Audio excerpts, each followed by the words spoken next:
আমি বক্তব্য রাখতেছি না যে আমাদের আজকে আপনারা জানেন আমরা তো এই বাংলাদেশের বর্তমান রাজনৈতিক প্রেক্ষাপট নিয়ে আলোচনা এবং স্বাভাবিকভাবে গণতান্ত্রিক অর্ডার ফিরিয়ে আনার জন্য আমাদের যে আন্দোলন সংগ্রাম ত্যাগ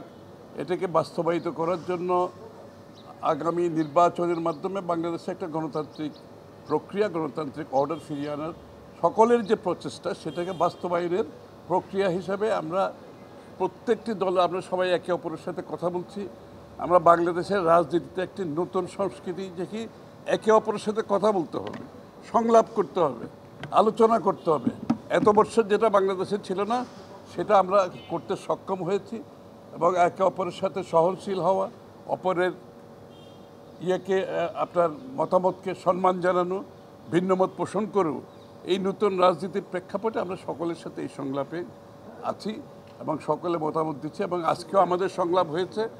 এই সংলাপে যা আলোচনা হয়েছে তার পরিপ্রেক্ষিতে এখন